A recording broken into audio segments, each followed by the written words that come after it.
Welcome to the War Team's Entrepreneur Foxhole Podcast. Your host, Ben Williams. Your host, Martez Sims.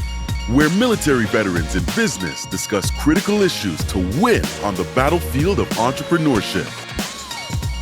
Ruck up and rock steady. All right, welcome to the Foxhole, the Entrepreneur Foxhole. I am your host, Ben Williams. And I am Martez Sims. And today we have a very special guest. We got a person I've been knowing for over 30 years. He's been doing amazing stuff in the space of real estate, but he's climbed the ranks from private all the way to CW3 when he was in the Army. He spent 24 years in the Army, correct? 24 years. And got out the Army, and we go pick up from there. But before we go into that, tell us, who is GB? Who is George Bell? Who is George Bell? Who is George Bell? GB. Let's unravel that. Guys, I just want to say, hey, thank you for welcoming me back to the studio. It's good to be back in the studio with you guys after, all the upgrades and all the technology. I'm so proud of you guys, man. You guys are doing amazing, like for real. Yeah, like for real. This is great. Gotcha. I was married twice. I got 3 children, 2 girls and a guy. I'm an entrepreneur. I've been doing real estate 8 years. I've been a part of 3 brokerages. I would like to say they've all been successful in their own ways. And I'm here just, making my own path, my own way. So, where are you from, GB? I'm from Atlanta, Georgia. Atlanta, Georgia in the house. Atlanta, Georgia in the house. Yeah, where the hustlers and players are from. All right, man. So, tell us a little bit about your background.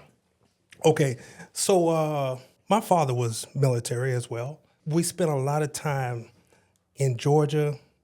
It was like school time in Georgia, summertime in Alabama, a little bit time overseas. And then I figured it was a good life for me, so I joined the military as well, right? I joined the military and I did my 24 years, and my parents stayed in Atlanta. So Atlanta was always home base every time I came home on leave.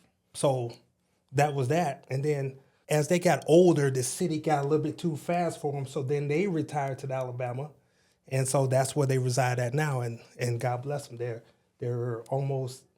Well, they're in their 80s and they're still with us. Okay. Yeah. And I met Papa George. Yeah. Big GB. Big GB. He's a man. Yeah. He is the man. I understand why you are who you are, right? Right. Okay, so tell us about the pivotal moment that made you decide, hey, I am going to leave the military and jump out in these streets and become an entrepreneur and become a real estate professional. And what point was that, and how did that happen? Okay. Well, at some point in the military, I became a warrant officer, right? So in becoming a warrant officer, I got to the point where I managed the budget for the brigade and for the battalion. When I was at the battalion, and managing the budget is managing a business, and then you get the products and you do logistics, and that part I love, right? And I said, how can I transfer these skills to something that I want to do? And I didn't know what to do, to be honest with you. I had no idea. The safe bet is to get out and do military stuff, because that's what we know. And I did that. I'm going to be honest with you. I did that. I went to Lockheed Martin. I started teaching people how to blow stuff up. That was cool, That's the skill set that we have. But in the back of my mind, I was like, I want my own business. I was going to do barbecue. But I was afraid that because in this city and where we're at, in this region, people eat Mexican food every day, not some days, every day. Yeah. So am I going to compete with Famous Dave's with my little George Bell barbecue? I was worried about it. And, just like real estate, restaurants don't last past 3 years. Right. If you can make it 3 years, then you can make it, but they don't last past 3 years. So I didn't know what to do. And I'm going to be honest with you. I looked up and saw you doing real estate. At a high level. At a high level. So you know how we skip and trace. I see Ben, I don't see Ben. I see Ben, and then next thing you know, Ben is doing real estate. Yeah. Let me take a look at it. Then I called you. And I was like, yo, let's get into it. I could be my own boss. And at the time, I was thinking, money, money, money, money, money. I can make this money. So long story short, we talked, you showed me, we went out, I came to the company, and then I closed my first deal. And I closed my first deal, and something different happened, right? So what ended up happening was you help people. You know, I'm a dude from Atlanta. I've been blowing stuff up 24 years. And then you get to the closing table, and Mrs. Rodriguez is crying in Spanish, and Mr. Rodriguez is crying in English, and the next thing you know, you tearing up, and you like, what the hell wrong with me? Right, yeah. What's wrong with me? What's wrong with me? This ain't my house. This ain't, you know? But it's something that, you know, that feeling is something I chase over and over again. It's amazing. So I've stuck with it. I stuck with it. And we've talked about this many times, but one of the things we've always said, you know, being here in El Paso at Fort Bliss, and a lot of retirees are here, and everybody transcends and they do pretty much the same thing. They stay inside the wire on Fort Bliss and they do a job, which is nothing wrong with that. That I am not downplaying that at all. Yeah. I think we were maybe the first group of people, I think, that did something outside the wire that I know of, that had some success with it, and I think it's just trickled down. I've talked to several people that either mention you, or mention myself about, hey man, I'm out here doing this, and y'all inspired me to do this, and that's because we're, you know, I think we've done that for a lot of people, especially you. Everybody be talking about, there's George Bell. There's George Bell. There's that man. But we've talked about that many times, and that's just one of those great things that I think that we've had the opportunity to do, especially with how you brought it. I remember when you came, I told everybody when you came, I was like, hey, y'all thought that I did something. Y'all ain't seen him yet. Yeah. I remember that's day one. Yeah, I remember that. Day one. And you ain't sold me short yet. So now you own the Red Door Realty. Yeah. Yes. Red Door. Realty. I see you got it on your chest. Yeah. All right. Now, I know Martez got some things he wanted to unpack. I'm going to turn it over to him. I do. We can talk about the evolution into Red Door Realty later, but you've done a lot. As an entrepreneur, George, what's probably one of the biggest challenges that you faced, and how did the military prepare you to deal with it? Well, time. Okay. Time management on other people's time. In the civilian world, when whoever's in charge says a time, people yield to that. In the civilian world, people don't yield to that. What the military taught me was to make things seem important, right? I don't command anything out here in these civilian streets, but I have to make things seem important, right? Do backwards planning, right? As a warrant officer, yes, I had a boss and I was a part of the herd, but at the same time, I wasn't a part of the herd. So I kind of worked autonomously. Yes. So I'm used to working autonomously, right? So I work my own time to accomplish the mission. So I'm used to that. That's why being a real estate agent is right up my alley. Yes, sir. So yeah, man, that training, being a chief, it works right in coincides to being a realtor, because you have to have some self-intestinal fortitude to get up every day to do something for yourself without somebody telling And you. nobody standing over. And nobody's standing over you. Yeah. You know? Yes. Your self-time management is very important. And along the journey, as you do this, a lot of people understand some of the sacrifices that you really do. And can you speak to some of the sacrifices that you've made to travel this journey and be where you at? So some of the sacrifices as far as, well, money is involved, right? When you are an independent contract, you are your own business. So it takes your own money to get yourself propelled. That's taking care of me, George Bell. Then one day you decide, I'm going to have a building and I'm going to have people. So what do you do for that? You know, I could go out and get a loan, and that's going to cost me money over a long run, or I could sell money and take my own money, and me and my partner together, we'll put our own money into this building because we have a vision and we're investing, right? That's the sacrifice right there. And then you say, okay, I saw what that was. I can do it different. I can do it virtually. You still got to have tools. Yep. You know, you still got to have the E&O insurance. You still got to have things to keep the virtual door open. Yeah. That costs money. So investing in yourself, those are the sacrifices. Because you have to believe that I'm going to invest and it's going to multiply. You know, because if you don't believe that, then what are you doing? Yeah, you're throwing your money away. Yeah. So especially UGB, Yeah. like you've done things at like super huge levels, and you're gonna have critics. Yes. I mean, you've jumped out of the sky. You've flown with a cape. You started your own business. So how do you deal with the critics out there, the haters, especially the ones that don't understand like your mission, your vision, your focus? Yeah.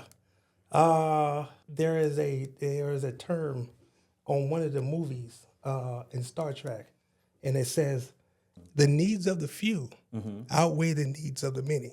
Meaning, the things that I do is for my children to know that anything is possible. Yes, sir. I understand the weight of being one of the few black men on television in El Paso.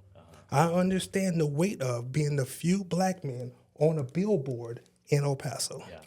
However people feel about it Yeah. is their feelings. Yes. Whatever their perspective is their perspective. Yeah. But my kids need to know anything is possible. Right?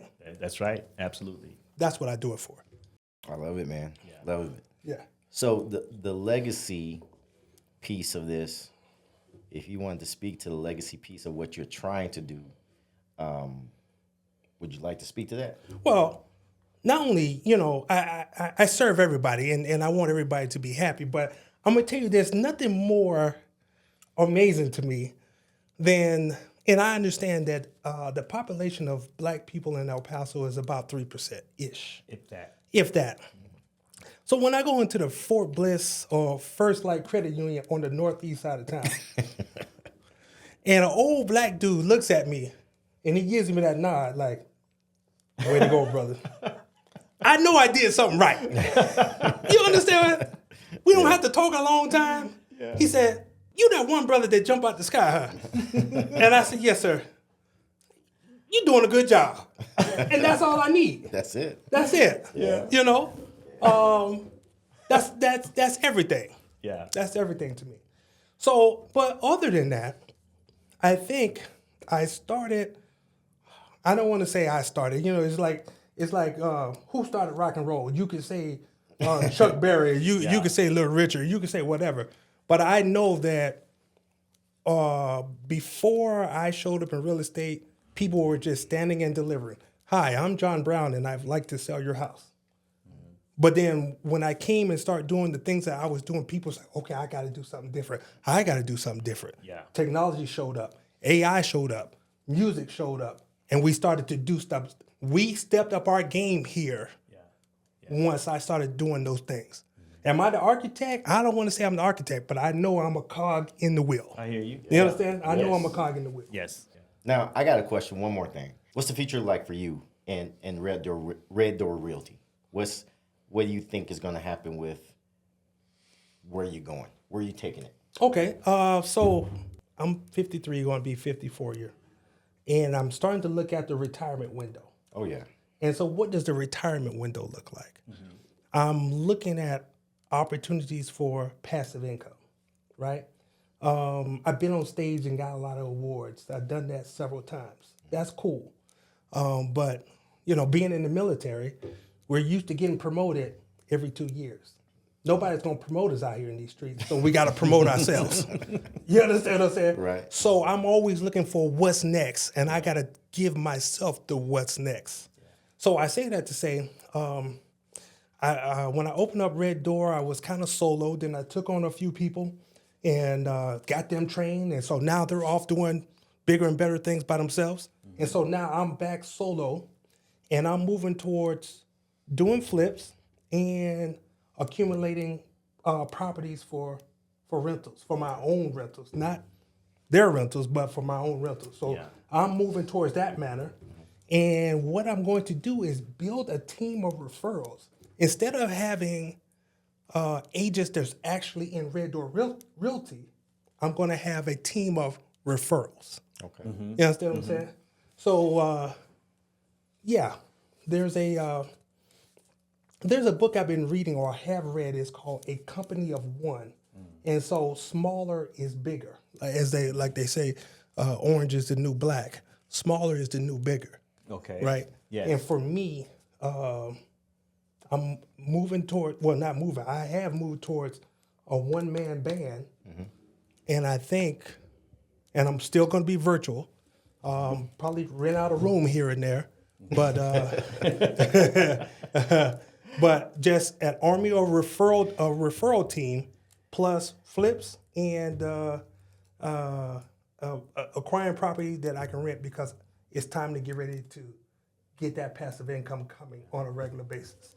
So, folks, if you don't know, George has a very successful, he's had several different buckets that he's been in for real estate. One of those buckets that he's been very successful at is flipping homes. And I don't know if you want to talk about the experience of, there's probably somebody out there that's going to see this and inspired to flip homes. Yeah. What would you tell them? I mean, you've done it. You've been successful at it. Talk to a person that said, okay, I'm thinking about flipping homes. Really, the thing about flipping homes for me, I like the creative portion of it, right?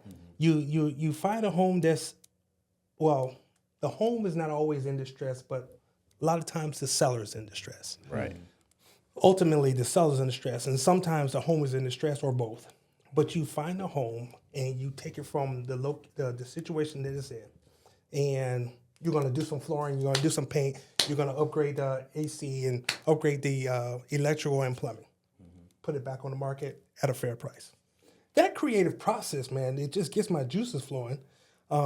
So that, I think that I've done something good for the community. I've created something that the community might want. I like that part.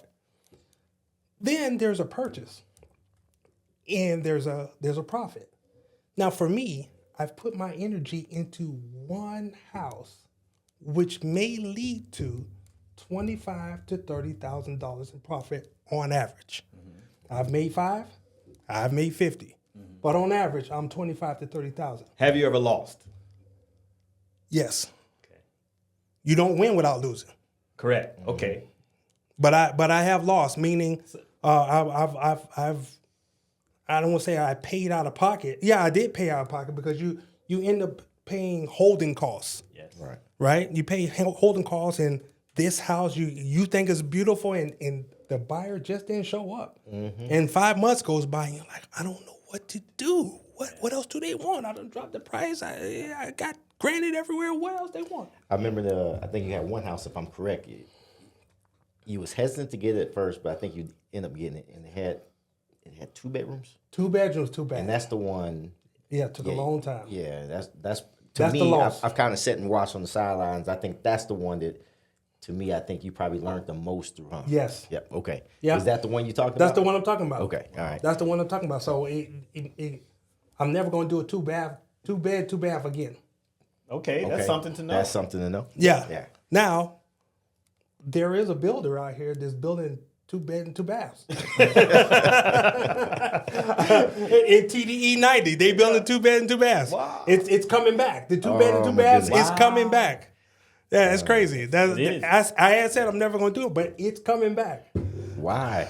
I don't know about that one, man. I don't either. It's a true statement. Has he sold any?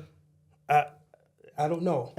Okay. I don't know. All right. Yeah. All right. Yeah, but it's coming back. So I say that to say, I put my energy into. You can put your energy into one home, and end up selling and getting profit worth 4 deals.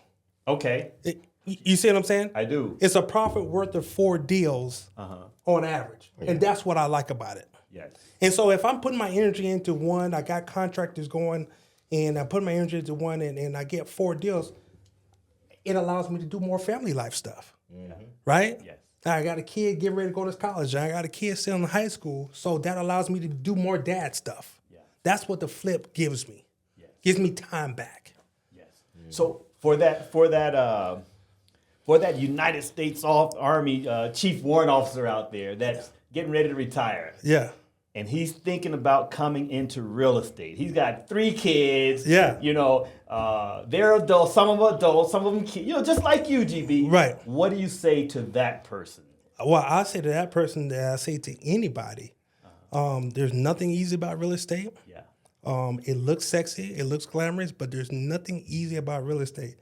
You just can't post stuff on social media and think it's going to work out. Yes. Because it's not. So you can't dance on video. Yeah. And think you're gonna get a client. No. You can't. No. Absolutely. Absolutely. You got to sow seeds in this business. Yeah. Oh yeah. You have to sow seeds. You know, people think that, I'm going to just say it like this. The grass is greener where you water it. There you go. You know, you think I can go over here and I can go over there. The grass is greener where you water it. So, yeah, you got to do some social media. You got to knock on some doors. You got to make some telephone calls to the people you know. You got to make some telephone calls to the people you don't know. You got to do a lot of things. You got to do some open houses. You got to do some groundwork, You got to low crawl before you can run and jump out of a plane. You got to do a lot of different things. You know, being a real estate agent is a jack of all trades. So what do I mean by that? Get a job that's going to pay the bills while you becoming an amazing real estate agent. Yeah. That's my advice to anybody. Yes. So people's like, hey, I just got my license. I'm ready to do this full time.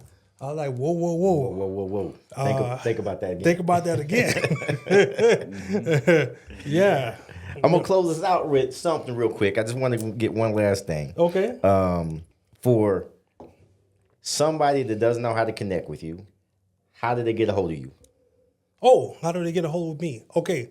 So I have a website, and it's luckyredinvestments.com. My website is fully functional, or just give me a call, 915-497-5243, George Bell. All right. The man, the myth, The legend. the legend right G there. to the B. Guys, I think we need a part 2 because I ain't done yet. Hey! The party ain't over. Like, Party ain't over. jam. Oh, jam. Thank you, guys. Appreciate you. I had a great time. Appreciate you. Hey. Hey, so stay tuned. We will have another episode. We got somebody coming back next week that you are going to love. And this is the Entrepreneur Foxhole signing off. Until then, keep marching forward and making an impact. Yes, sir.